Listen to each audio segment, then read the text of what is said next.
જીવન વીજ વાયર અડી જતા માટી ખાલી કરવા આવેલા હાઈવેમાં આગ લાગી। આમોદ નગરપાલિકાનું ફાયર ફાઇટર શોભાના ગાંઠિયા સમાન। જંબુસર નગરપાલિકાનું ફાયર ફાઇટર આવીને આગ પર કાબૂ મેળવ્યો। હાઈવા ગાડીમાં લાખોનું નુકસાન, સદનસીબે કોઈને જાનહાનિનો બનાવ બન્યો નથી। ટેન્કર જીવન વીજ વાયર અડી જતા નવનિર્મિત કન્સ્ટ્રક્શન સાઇટ પર પુરાણ માટે માટી ખાલી કરવા આવતા હાઈવામાં આગ લાગવાની ઘટના બની। સદનસીબે કોઈને જાનહાનિની ઘટના બની નથી। આશ્ચર્ય બાબત એ છે કે પાલિકા ભાજપ શાસિત છે। ભારતીય જનતા પાર્ટી એ શિષ્ટ અને વિકાસશીલ પાર્ટી છે। અનેક લાખો રૂપિયાની ગ્રાન્ટ આપે છે, છતાં પણ નગરપાલિકાના પ્રમુખ સહિત સદસ્યોના અણઘડ વહીવટના કારણે હંમેશાના માટે ભરૂચ જિલ્લા સહિત અન્ય જિલ્લામાં એક અનોખી છબી ઊભી કરેલ છે અને હંમેશા માટે અનોખી રીતે રાજકીય અને લોકચર્ચામાં રહેવાની ટેવ પડી ગઈ છે। એ ટોક ઓફ ટાઉન છે। ગત થોડાક દિવસ પહેલાં તાલુકા પંચાયતના કોમ્યુનિટી હોલમાં રેકોર્ડ મૂકેલા, જેમાં આગ લાગવાની ઘટના બની હતી અને આજ રોજ ભરૂચ જંબુસર રોડને અડીને આવેલ નવનિર્મિત કન્સ્ટ્રક્શન સ્થળ પર માટી ખાલી કરવા આવેલ હાઈવા ગાડીમાં હાઇડ્રોલિકથી ઊંચી કરતા જીવંત વીજ વાયર અડી જતા આગ લાગવાની ઘટના બની હતી અને ડ્રાઈવર સદનસીબે કૂદી જતા જાનહાનિનો બનાવ બન્યો નથી।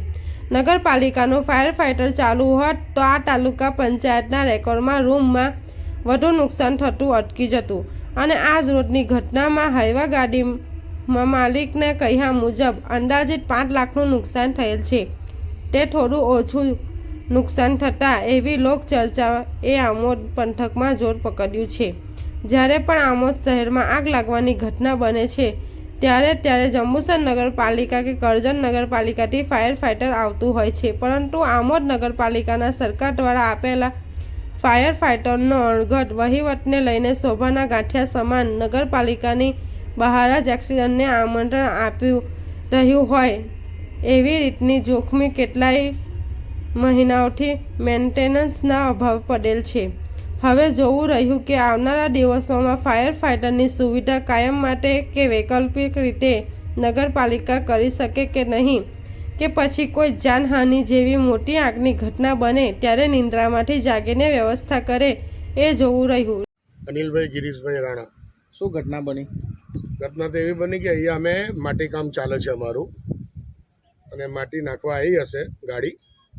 હવે જીબીના જે થાંભલા જે છે એના વાયર એકદમ નીચે હશે।